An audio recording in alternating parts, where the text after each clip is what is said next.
Thank you, Hayden. I'm going to read 5 short poems, which will be appearing in my next book, Febrile Desiderata, which is slated to come out in the first quarter of 2019.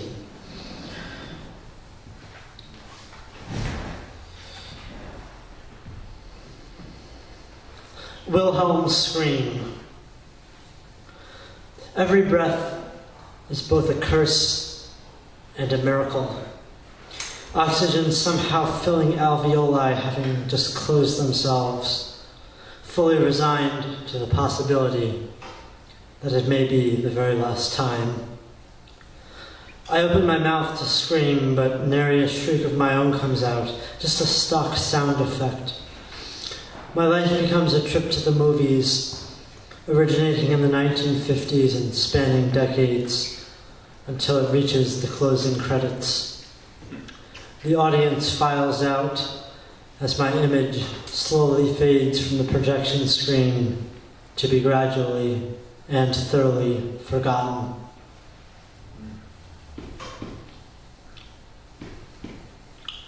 This poem is inspired by a rather infamous commercial, which I'm sure you can find online if you wish. Jump scare. So wach warst du noch nie. The most peaceful, verdant summer landscape is traversed by a sleek white German car. Suddenly, a ghoulish face appears in capitalist horror. If they want me awake, they should bequeath me treatment fit for a king at the coffee house on the corner of the block, rather than advertising these Arset synthetic potions. The deadline on the manuscript, of which I have come into possession, creeps steadily through my days of industry, toiling in the service of literature.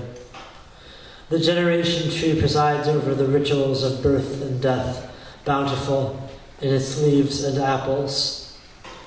I stand beneath in its shade, hoping that no animal or demon will jump from the hollow and startle me.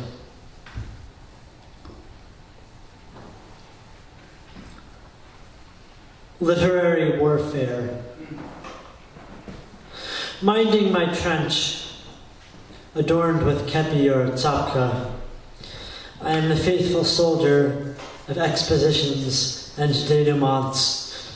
The war will end at 4 p.m., and then I will be free to cavort in the fresh white snow, but for now I pace back and forth, hungry for combat.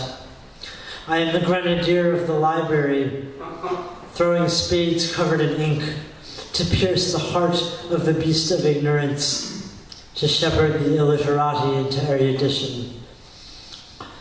When it's all over, when the children are tucked into bed and the songbirds have gone hoarse, when the leaves are done running their relay races across the whitened fields, you and I can sign an armistice, and I will forget how to speak and abdicate humanity.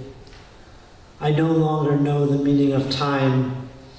When the innocence of the daisies is spoilt by winter, the duchies and fiefdoms will aim arrows at one another's heads, and the towers will all collapse, and I will kindle a fire in the last fireplace and open a book to pass the evening.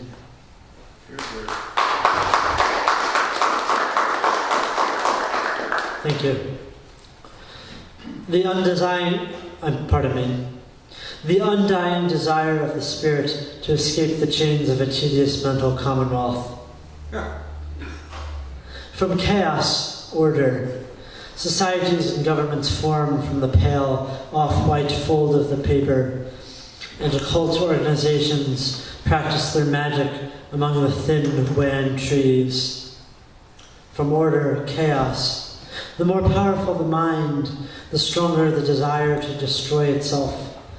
The ultimate rest awaits always, the noose hanging from the ceiling, as if to invite the tortured soul to its pompous celebration of nothingness.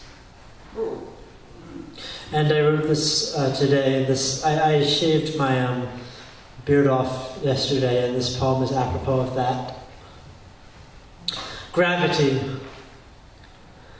I shave off my beard of centuries, razor chopping through the thick hairs, to reveal a face that is much older than I remembered.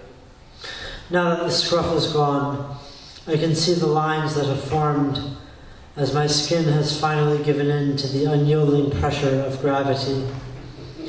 Every time the sun had gone down, I made sure to register my blessings, but it's all done now. The wombs have gone fallow, and the soldiers have finished pacing in their trenches, and I stare into the merciless mirror that shows me a man who has seen the world destroy itself too many times. Thank you.